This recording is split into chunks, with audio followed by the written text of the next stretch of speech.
Dear Kyoto Animation, I had always planned on writing you this letter eventually, as you've done too much for me to simply watch from afar, but I never, not in 1,000 years, thought I would be writing this letter like this.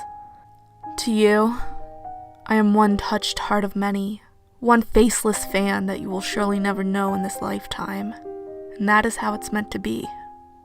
To me, you are everything. As I'm sure you've seen, your impact on the world stretches far beyond just creating fun and beautiful entertainment.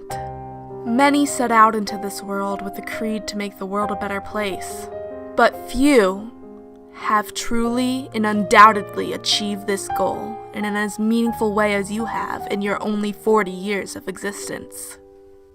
Not only have you made the world a better place through the overflowing amount of love and care you put into each and every one of your everlasting works, but also through becoming a beacon of light for the anime industry by empowering women animators, treating your workers fairly, and looking out for their health and livelihoods. In an industry known for its harshness, you have always been kind, and the world will forever be grateful for that.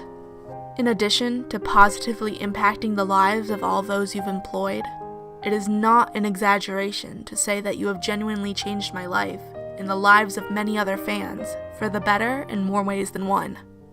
By allowing me to experience the wonderful worlds and stories you've created and brought to life, you have made me into the person I am today. In the 8th grade, when I was a newbie to the world of Japanese animation, I stumbled across a Crunchyroll comment that recommended what would end up being the first Kyoto animation production I would ever see, Clannad. Fresh off the heels of A1 Pictures' Anohana, I wanted to watch something that would make me cry. And cry, I did indeed. But I didn't only cry. I also laughed, and I smiled, and I learned that, though they might not be as grand as some of the problems in Clannad, everybody's got troubles that they're dealing with, and we've got to be there for each other to help. I also learned that something that seems small to you, like starting a theater club, can mean the world to someone else. And, perhaps most importantly, I learned what a dango is. I remember singing Dango Daikazoku in my best, though admittedly not very good, Japanese for months after first watching the show. And I remember covering my school notebook with cute dango sketches to only get in trouble for not taking notes instead. Thank you, Kyoto Animation, for Clannad. As I entered 9th grade and transitioned from middle school to high school, I felt more than a little isolated. I was drifting apart from many of my old friends, trying desperately to fit in with my peers while still standing out as my own person, and attempting to figure out who exactly I was. I badly wanted to connect with others, but I was too scared to let anyone get close, and I was constantly worried about what the others would think of me. It was around this delicate time that my friend, who I maybe just happened to have more than a bit of a crush on back then, introduced me to my next 2 Kyoto Animation works, Kyokai no Kanata and Chunibyo Demo Koi ga Shitai. I remember talking together each day at lunch and during gym class about how we'd love to join the Far Eastern Magical Napping Society, and about how we cried during Kyokai no Kanata's ending. I remember being absolutely delighted seeing the idol-inspired dance to Yakusoku no Kizuna in Kyokai no Kanata's 6th episode, and I remember closing my bedroom door so I could secretly learn how to dance along. I remember becoming closer with my friend by discussing how we were like Yuta, and by talking about some of our own embarrassing middle school memories. By watching these 2 wonderful series, I was able to connect to the characters in a way that I'd never connected to characters before. I felt Mirai's isolation like it was my own, and I was honestly so relieved when Akito slowly broke down her walls and she was able to find friends in the literary club, because it meant that just maybe, my own mile-high walls could be broken down as well. And I resonated so much with Yuta's attempt to purge every embarrassing aspect of himself that I was surprised to find myself learning right alongside him that sometimes it's okay to be embarrassing, that you shouldn't be ashamed of being yourself and having fun no matter how cringy others might think you are, and that humans are chunibyo for life. These two shows helped me learn that it's okay to branch out, even if just a little, to start opening up to others, and they helped start me off on my journey to understand and eventually accept myself. Thank you, Kyoto Animation, for Kyokai no Kanada, and thank you, Kyoto Animation, for Chunibyo Demo Koi ga Shitai. Over the next year, it became pretty clear that I was mentally in a very bad place. When I had just thought that maybe things could get better, the new friendships that I had finally started to forge instantly disintegrated, and I felt like I was left with pretty much nothing. My social anxiety was at an all-time high, and I felt like there wasn't anyone in my family or otherwise that really cared about me. I also felt like all my hopes and dreams were slipping right through my fingers, and that I could never do anything, no matter how hard I tried. It was at this point, when I was at my lowest, when I would end up watching what would become my favorite Kyoto Animation anime of all time, KyoAni. I honestly don't remember how I came upon KyoAni, but when I decided to start watching the show, I expected it to be cute and fun, but not much else. I certainly never expected a silly show about a bunch of cute girls drinking tea and playing music together to impact my life in any significant way. And yet, KyoAni defied all of my expectations. Watching Yui, a girl who had always just wandered aimlessly, decide to dedicate herself to learning the guitar and joining the light music club simply because she thought it would be fun, honestly opened my eyes to a new world of possibilities. I saw myself in Yui. We were both clumsy as hell, and we were both somewhat uselessly drifting along through life. So when a character like her genuinely devoted herself to putting herself out there and trying something new, and actually succeeded in her endeavors, it made me think, hey, I could do that too. I also saw myself in Mio, who would often let her worries get the best of her and whose anxiety almost prevented her from doing something she loved. So when I saw her overcome her anxiety with the support of her friends to perform on stage in front of the entire school, it gave me faith that I could start overcoming my own anxiety by just talking to one or two people at my own school. Ultimately, I don't think I've ever had as much fun watching an anime in my life as I did watching KyoAni every day after school with my brothers in our living room that year. I remember we would all throw our hands up in unison and shout, "Here we go," in time with the intro, Kagayake Girls, at the beginning of each episode. And I remember that we would each fix ourselves snacks to eat every time we sat down to watch the show so we could feel like we were really having sweets and tea with the light music club. I remember when we all learned the English dub lyrics to Fwa Fwa Time. And even all these years later, whenever we get to see each other, we occasionally break out in song so we can sing it together again. Not one of us has ever forgotten a single lyric. At a time when I felt I had no one, I was able to bond with my brothers through the sheer joy that KyoAni gave us. And to this day, I consider the time we watched KyoAni all together to be the time when we became best friends. Thank you, Kyoto Animation, for KyoAni. About a year or so later, I became aware that Naoko Yamada, the director to thank for KyoAni, had directed a new film titled A Silent Voice. Now knowing the magic KyoAni and Yamada could make, I was expecting great things, yet A Silent Voice didn't only meet my already high expectations, it far exceeded them. Before watching the film, I never thought that characters like Shoya and his friends would be ones I'd come to sympathize with, much less relate to. Their actions at the beginning of the film seemed completely irredeemable, and as someone who'd previously been hurt by the actions of bullies, I wasn't so sure that I'd ever be able to forgive them. Oh, how your studio proved me wrong. A Silent Voice helped me learn that if people truly want to change, and if people genuinely acknowledge their own past wrongdoings, they can change, and they can find redemption. A Silent Voice forced me to take an uncomfortably close look at myself and ask, what don't I forgive myself for? And then, how can I begin to ever make things right? Though I desperately didn't want to see myself in any of the bully characters, I couldn't help but see myself in Kawaii, who wanted to be seen as kind and caring, but cared more about her own image than actually doing what she knew was right. She was quick to play the victim and pin the blame on others, and she failed to see that despite not ever attacking Nishimiya personally, by laughing along with her friend's mean jokes and failing to intervene, she actually wasn't kind at all. Instead, she was part of the problem. A silent voice helped me confront that deep inside me, there is a part that's like kawaii, always wanting to play it safe even when remaining neutral is absolutely not right. But it made me realize that I didn't want to be kawaii anymore. A silent voice made me want to unapologetically speak up for what is right, and always truly be kind to others, no matter what effect it'll have on my image. Thank you, Kyoto Animation, for a silent voice. When I started my final year of high school, I was more stressed than I had ever been before in my life. I had become the president of 3 different school clubs, the vice president of another club, and the chair of a school committee. I was also taking some very difficult classes, working a job every weekend, and trying to maintain a long-distance relationship, all whilst filling out college application forms, writing scholarship essays, and trying to figure out what I even wanted to do for the rest of my life. It was around this time that I started to notice a certain orange-haired dragon-tailed maid making her rounds on the internet, and I thought, what the heck, I'll give it a shot. And I'm so glad I did.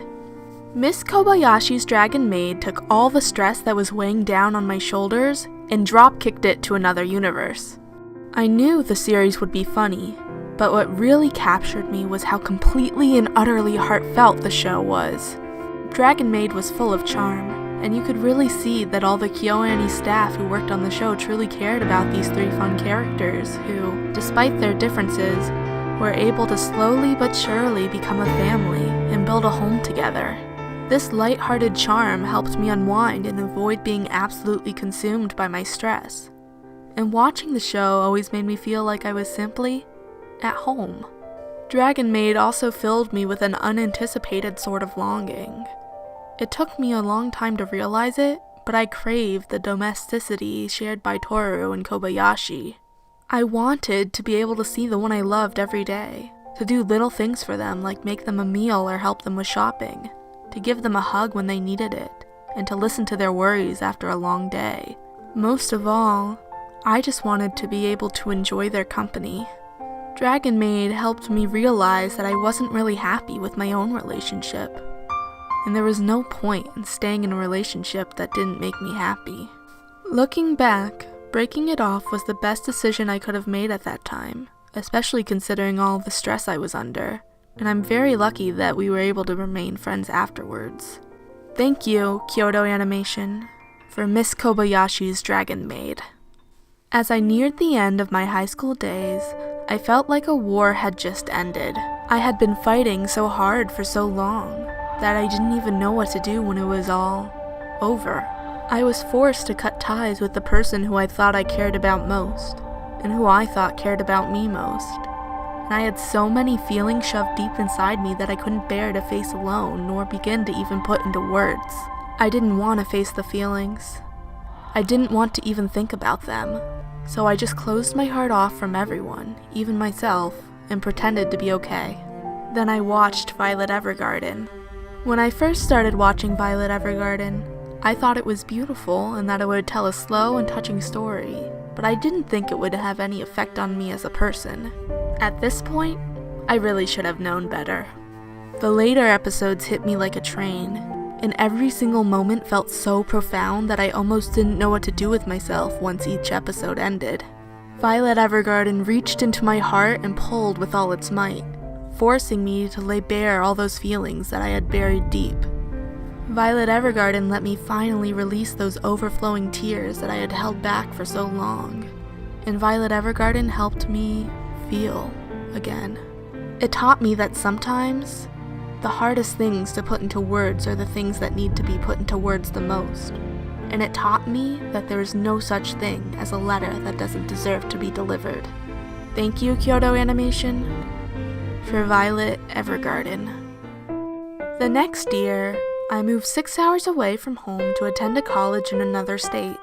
Though I genuinely liked the new university in town I moved to, and though I had begun to make some very good new friends, I found myself missing my hometown and missing my family and old friends more than I'd imagined. I missed even just getting to be in the know about all the little day-to-day things going on in the lives of everyone back home. And I missed joking around and watching anime with my brothers after school and in the times we had a moment to spare. So when I came home for a month for winter break, I set out to make enough memories with my friends and family in my hometown to make up for all the time I would be away. It was during this winter break that my brothers and I decided to watch Tamako Market and Love Story together, and we couldn't have made a better choice. Tamako Market was exactly what I needed, an immensely sincere yet simple story that wholly embodies the feeling of spending time with friends and family, and the feeling of being home. I remember having the biggest smile on my face during and after each and every episode, and I remember having Koi no Uda stuck in my head even once I went back to school a few weeks later. I remember begging one of my brothers each night to watch just one more episode, and I remember laughing along with my brothers as we compared Dara to our own stupid but lovable cat, Phil. I remember buying mochi from the grocery store before the last episode of Tamako Market, so we could enjoy the sweet treat that the characters in the show loved so much. I know I said earlier that I didn't know if I ever had as much fun watching an anime as I did when watching KyoAni, but I think I had just as much fun watching Tamako Market with my brothers in the same living room and eating sweets again all those years later. It made me forget that I'd ever even gone away at all, and it gave me shiny new memories to hold close to my heart and keep me warm when I went back to school for the rest of the year. Thank you, Kyoto Animation, for Tamako Market and Tamako Love Story. Once I got back to school, all I could think about was how much I wanted to see the last of Naoko Yamada's directorial work since I had loved KyoAni, Tamako Market, and A Silent Voice so very much. But, although I was told it wasn't entirely necessary, I wanted to watch Hibiki Euphonium before seeing Liz and the Bluebird so I could get the full Katauji High School band experience. Watching Hibiki Euphonium for the first time was like eating my favorite meal. Each and every episode tasted better than the last. Some parts were decadently rich while others were light yet refreshing. Tears were shed at some point, and although I was completely content when I got to the end, I wanted to savor the last bite forever.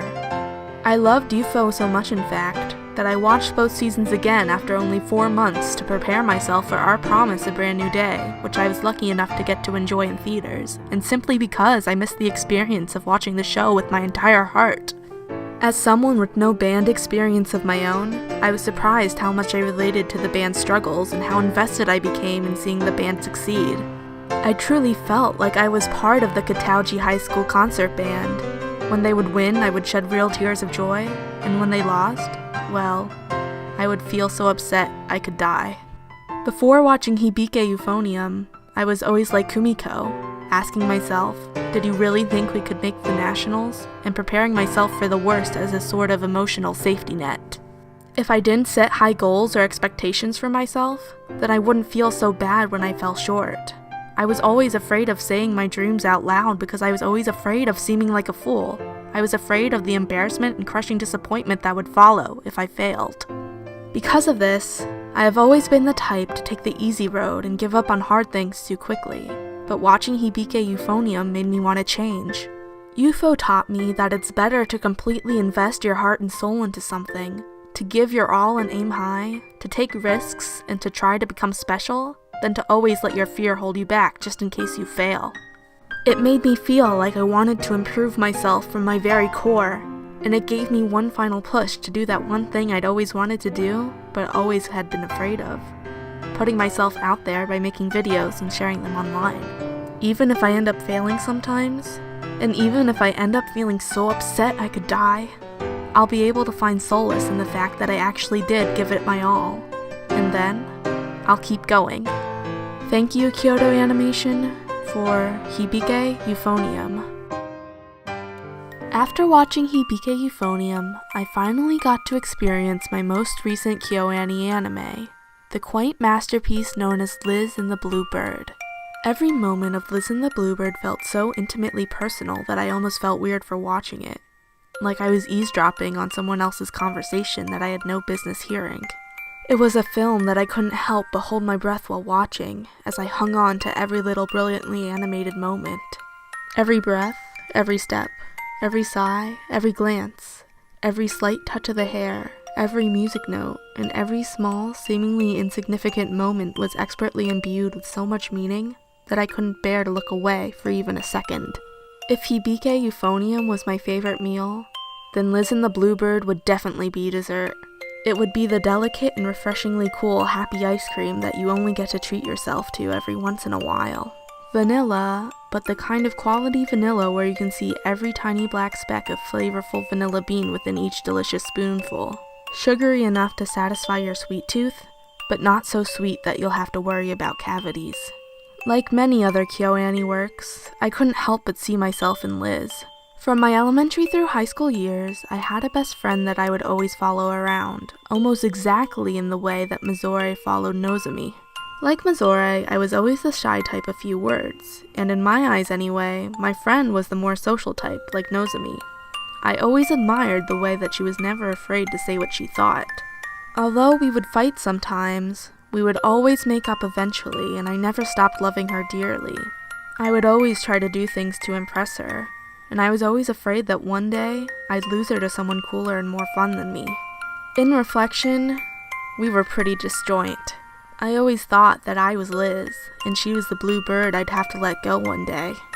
What I never realized was that maybe she was thinking the same thing. In senior year, we planned on going to the same college, and maybe even sharing an apartment with a mutual friend when we moved out, but due to various reasons, our plan fell through. I ended up being the Bluebird, flying off to a faraway college while leaving my best friend back home to attend a university in our hometown. Until watching Liz and the Bluebird, I'd never really come to terms with this decision, but the film helped me realize that we didn't always have to be together, that there was room for us to be individuals, and that letting each other go didn't mean we had to stop being friends. It was only by watching Liz that, when we finally reconnected with each other to celebrate our birthdays when I came home for spring break, I was finally able to feel that we were truly joint. Thank you, Kyoto Animation, for Liz and the Bluebird. All that I've said already is only touching the surface of what your many works mean to me and have meant to me throughout my life. There are so many more of your works that I have yet to experience too, and I just know that once I finally get the chance to watch them, I'll be impacted and fall in love with your worlds and characters again and again and again. The lives that were so cruelly taken from this world will live on in the immortal pieces of artwork that they so carefully crafted, that they poured their hearts and souls into. And they will live on in the infinite space within the hearts of KyoAni fans around the world who have been so blessed to be touched by even just a little bit of your light.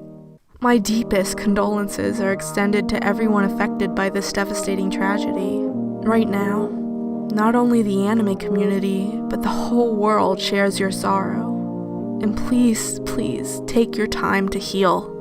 Please know that this tragedy does not and will not define you, and that you will always be remembered for so much more. Thank you, Kyoto Animation. Thank you for everything. Sincerely, Rose.